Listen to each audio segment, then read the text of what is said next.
하버드 대학교 강의실에서 열띤 토론을 하며 고성이 오가고 있습니다. 경제학 교수는 한국 경제 연구 중 충격적인 사실을 알게 된 후 학자들 사이에서 난리가 나고 있는데요. 또한 같이 한국을 방문했던 중국 기자는 국가 전복 혐의로 구치소에 다녀온 후 이민을 준비하고 있습니다. 이미 중국 젊은 세대는 탈중국을 외치고 있는데요. 대체 어떤 사연일지 오늘 사연 시작합니다. 안녕하세요. 저는 하버드 대학교 경제학과 교수 존 스미스입니다. 2023년 세계 경제는 그야말로 혼돈의 도가니였어요. 미국과 중국 무역 갈등은 날로 심화됐고 코로나19의 여파는 여전했죠. 유럽은 에너지 위기로 미국은 인플레이션으로 몸살을 앓고 있었습니다. 그러던 어느 날 한동료 교수가 저에게 물었어요. 혹시 최근 한국 경제 동향 봤나? 아주 놀라워.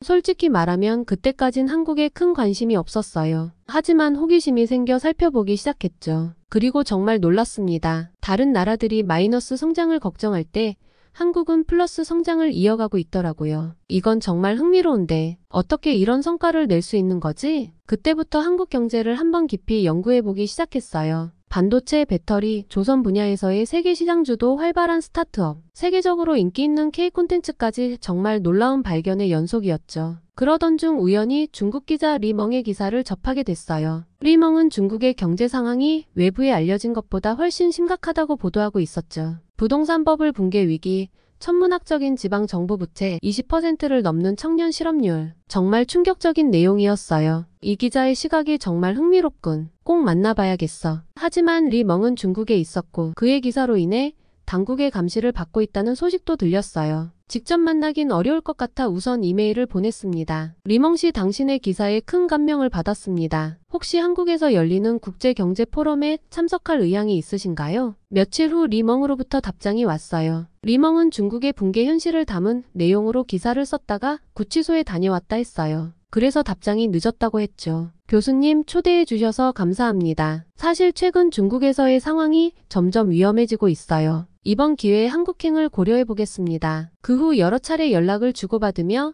리멍의 한국 방문을 돕게 됐습니다. 학술 교류 명목으로 비자를 받는 과정부터 최선을 다해 지원했어요. 한편 한국의 국제뉴스 전문기자 박지원의 보도도 눈여겨보게 됐습니다. 박지원 기자에게도 연락을 취했죠. 박지원 기자님, 곧 있을 서울국제경제포럼에서 만나 뵙고 싶습니다. 한국 경제의 현황과 전망에 대해 이야기 나누고 싶어요. 다행히 박지원 기자도 흔쾌히 만남을 수락해 주었습니다. 그렇게 저는 한국행을 결심했어요. 서울에 도착했을 때의 첫인상을 잊을 수가 없어요. 활기 넘치는 도시, 어디를 가나 느껴지는 혁신의 분위기, 그리고 무엇보다 자부심 넘치는 시민들의 모습을 보며 이곳에서 무언가 특별한 걸 발견할 수 있을 것 같다라는 느낌을 얻었어요. 서울에서 먼저 리멍을 만났어요. 그는 피곤해 보였지만 눈빛만은 여전히 열정적이었습니다. 스미스 교수님, 도와주셔서 정말 감사합니다. 이제야 자유롭게 취재할 수 있을 것 같아요. 중국의 실상을 세계에 알리고 싶습니다. 다음날 박지원 기자를 만났습니다. 그는 세련된 모습으로 한국의 현재와 미래에 대해 열정적으로 설명해 주었어요. 교수님, 한국은 지금 새로운 도약을 준비하고 있어요. 반도체, AI, 신재생 에너지 분야에서 세계를 선도하고 있죠. 게다가 K-팝, K-드라마 같은 문화 콘텐츠로 전 세계인의 마음을 사로잡고 있고요. 두 기자의 이야기를 들으며 세계 경제의 현주소와 한국의 위치를 더 명확히 이해할 수 있었습니다. 그래서 제안했죠. 우리 셋이 함께 대담을 나눠보는 게 어떨까요? 각자의 시각으로 본 세계 경제와 한국의 미래에 대해 이야기 나누면 정말 흥미로울 것 같아요. 다행히 두 분 모두 동의해 주셨고 우리의 대담은 서울국제경제포럼 전날 밤에 이루어졌습니다. 그 자리에서 나눈 이야기들은 정말 흥미진진했어요. 포럼 당일 제 기조연설에서 한국 경제의 회복 탄력성에 대해 발표했어요. 특히 코로나 이후 한국의 빠른 경제 회복과 혁신 능력에 대해 강조했죠. 한국은 위기를 기회로 바꾸는 놀라운 능력을 보여줬습니다. 반도체, 배터리, 바이오 등 첨단 산업에서 세계를 선도하고 있죠. 그런데 정말 놀라운 일은 그 다음에 일어났어요. 리멍이 갑자기 일어나 발언을 요청한 겁니다. 저는 중국에서 온 언론인 리멍입니다. 솔직히 말씀드리면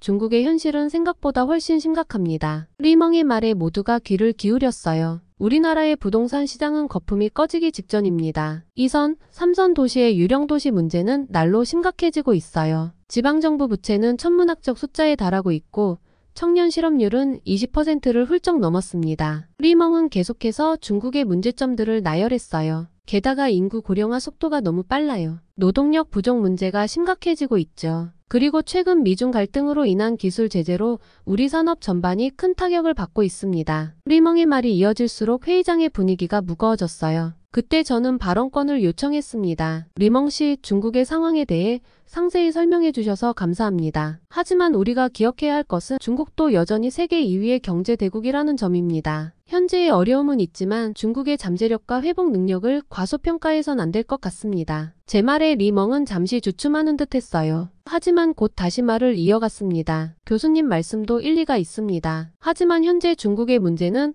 단순한 경기 침체가 아닙니다. 구조적인 문제예요. 특히 언론의 자유가 없다는 점이 가장 큰 문제라고 봅니다. 이런 상황에서는 진정한 혁신이 일어나기 어려워요. 이 말에 박지원 기자가 끼어들었습니다. 리멍 씨 말씀에 동의합니다. 한국도 과거에는 언론의 자유가 제한적이었어요. 하지만 민주화 이후 자유로운 토론 문화가 정착되면서 혁신의 속도가 빨라졌죠. 이게 바로 한국이 위기 상황에서도 빠르게 대응할 수 있었던 이유 중 하나라고 봅니다. 이 토론은 예상치 못한 방향으로 흘러갔어요. 단순한 경제 포럼을 넘어 사회 시스템과 혁신의 관계에 대한 깊이 있는 토론으로 발전한 거죠. 결국 우리는 이런 결론에 도달했어요. 경제 성장과 혁신을 위해서는 자유로운 토론 문화와 언론의 자유가 필수적이라는 것. 그리고 이 점에서 한국이 좋은 모델이 될 수 있다는 거죠. 이 포럼을 통해 세계가 한국을 바라보는 시선이 크게 변화했다고 봅니다. 단순한 경제적 성과를 넘어 사회 시스템의 우수성까지 인정받게 된 거예요.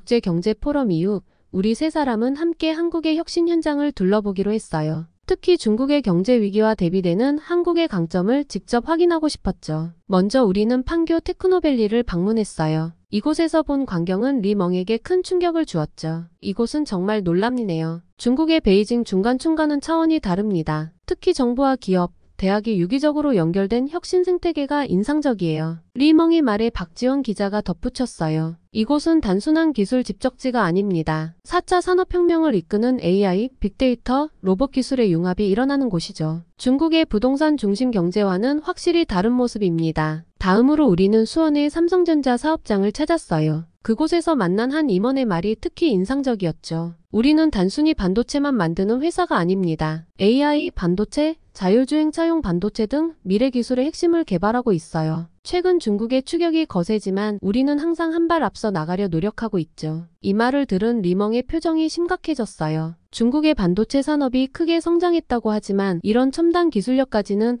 아직 멀었다는 걸 새삼 실감하네요. 우리의 마지막 방문지는 현대자동차의 울산 공장이었어요. 이곳에서 우리는 미래 자동차 산업의 모습을 볼 수 있었죠. 우리는 이제 단순한 자동차 제조업체가 아닙니다. 모빌리티 솔루션 기업으로 변신하고 있어요. 전기차, 수소차, 자율주행차까지 모든 미래 기술을 준비하고 있죠. 이 말을 들으며 저는 중국의 자동차 산업을 떠올렸어요. 전기차 시장에서 빠르게 성장하고 있지만 여전히 핵심 기술은 뒤처져 있죠. 하루의 일정을 마치고 우리는 서울의 한 식당에 모였어요. 리멍이 먼저 입을 열었죠. 오늘 본 한국의 모습은 정말 충격적이었어요. 중국이 당면한 문제들 중 부동산 버블, 지방정부 부채, 청년 실업 이런 것들과는 전혀 다른 차원의 이야기를 본 것 같아요. 박지원 기자가 고개를 끄덕이며 말했어요. 맞아요. 한국도 많은 문제가 있었지만 끊임없는 혁신으로 위기를 극복해왔어요. 특히 자유로운 언론과 민주주의가 이런 혁신의 토대가 된다고 봅니다. 저는 이 말에 전적으로 동의했어요. 맞습니다. 오늘 본 한국의 모습은 경제 성장과 민주주의, 그리고 혁신이 어떻게 선순환할 수 있는지 보여주는 좋은 사례라고 생각합니다. 이는 분명 중국을 포함한 많은 나라들에게 중요한 교훈이 될 거예요. 이날의 경험은 우리 모두에게 깊은 인상을 남겼어요. 한국의 혁신은 단순히 기술적인 것만이 아니었죠. 사회 시스템 전반의 유연성과 개방성,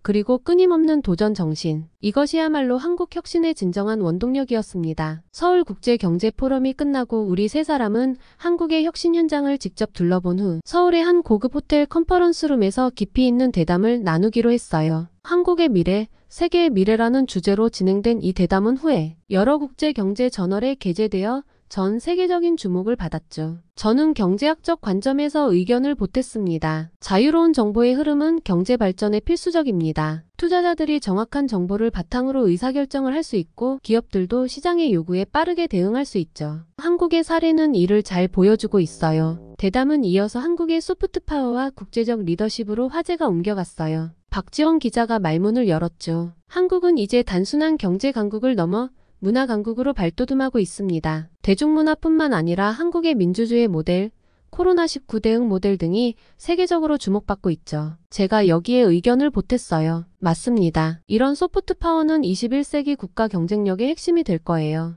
특히 한국은 선진국과 개발도상국 사이에서 가교 역할을 할 수 있는 독특한 위치에 있죠. 이는 국제사회에서 한국의 리더십 가능성을 보여줍니다. 대담의 마지막 주제는 한국 경제의 미래 전망이었어요. 제가 먼저 의견을 제시했습니다. 한국은 4차 산업혁명 시대에 유리한 고지를 점하고 있어요. IT 인프라, 높은 교육 수준, 빠른 기술 수용력 등이 강점이죠. 다만 저출산, 고령화 문제가 큰 도전이 될 것 같습니다. 리멍이 마지막으로 이렇게 말했어요. 한국의 이런 모습을 보며 많은 것을 배웁니다. 중국도 앞으로 이런 방향으로 나아가야 할 것 같아요. 경제 성장만이 아니라 삶의 질 향상, 사회 문제 해결에도 관심을 가져야 한다는 걸 깨달았습니다. 우리 세 사람은 한국의 미래가 곧 세계의 미래를 보여주는 중요한 지표가 될 것이라는 데 의견을 모았어요. 한국의 혁신과 도전 정신 그리고 개방성과 유연성이 앞으로의 글로벌 경제를 이끌어갈 중요한 원동력이 될 거라고 확신했죠. 이 대담은 여러 국제 경제 저널에 게재되어 전 세계적으로 큰 반향을 일으켰어요. 많은 나라들이 한국의 경제 모델에 관심을 보이기 시작했고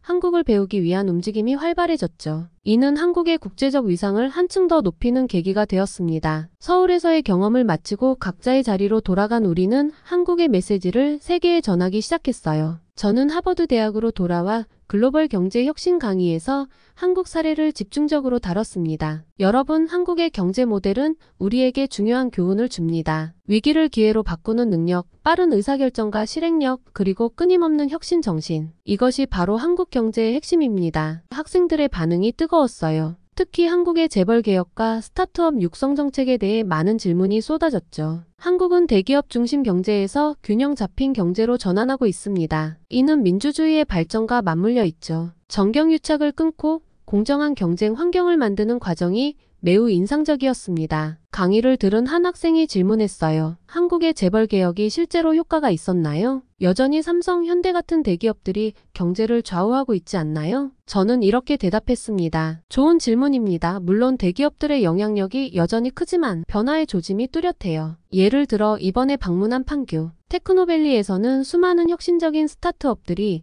대기업과 협력하면서도 독자적인 기술을 개발하고 있었어요. 정부의 스타트업 지원 정책, 벤처 캐피탈의 활성화, 그리고 대기업들의 변화된 태도가 이를 가능케 했죠. 또 다른 학생이 손을 들었어요. 한국의 노동시장 유연성에 대해 어떻게 생각하시나요? 평생 고용 체제가 무너지면서 오히려 경제적 불안정성이 커졌다는 의견도 있던데요. 날카로운 지적입니다. 실제로 이는 한국 사회의 큰 과제 중 하나예요. 하지만 주목할 만한 변화가 있습니다. 정부와 기업이 협력하여 재교육 프로그램을 확대하고 스타트업 생태계를 활성화하여 새로운 일자리를 만들어내고 있어요. 또한 노동자의 권리를 보호하면서도 기업의 경쟁력을 유지할 수 있는 균형점을 찾으려는 노력이 계속되고 있습니다. 리멍은 중국으로 돌아가 자신의 경험을 공유하기 시작했어요. 그녀의 기사는 중국 내에서 큰 반향을 일으켰죠. 한국의 경제 성장은 단순한 수치의 증가가 아닙니다. 그 뒤에는 민주주의의 발전, 언론의 자유, 그리고 시민들의 능동적인 참여가 있었습니다. 우리도 이제 경제 성장의 질적 측면을 고민해야 할 때입니다. 리멍의 기사는 검열의 위험을 감수하면서도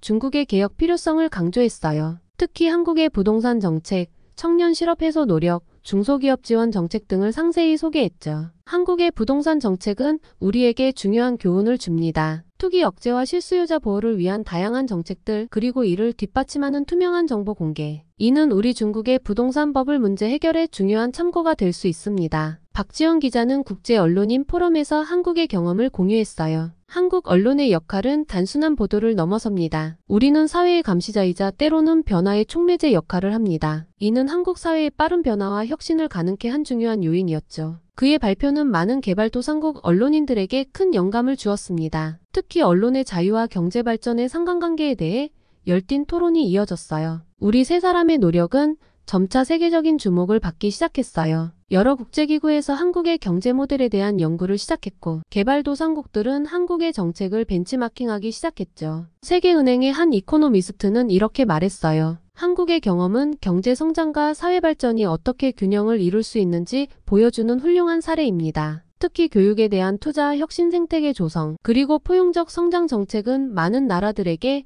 영감을 줄 수 있을 것입니다. 특히 인상적이었던 건 한국 정부의 반응이었어요. 그들은 우리의 평가에 겸손히 귀 기울이면서도 더 나은 미래를 위해 끊임없이 노력하는 모습을 보여줬죠. 우리의 여정은 여기서 끝났지만 한국에 대한 세계의 관심은 이제 막 시작된 것 같습니다. 앞으로 한국이 어떤 혁신과 도전을 보여줄지, 그리고 그것이 세계 경제에 어떤 영향을 미칠지 지켜보는 것은 참으로 흥미진진한 사연은 여기까지입니다. 영상은 어떠셨을까요? 중국 붕괴가 시작되고 있는 현재 구독자 여러분은 어떤 생각을 가지고 계신지 댓글을 남겨주세요. 지금까지 감동터치였습니다. 구독과 좋아요는 영상 제작에 큰 힘이 됩니다. 시청해주셔서 감사합니다.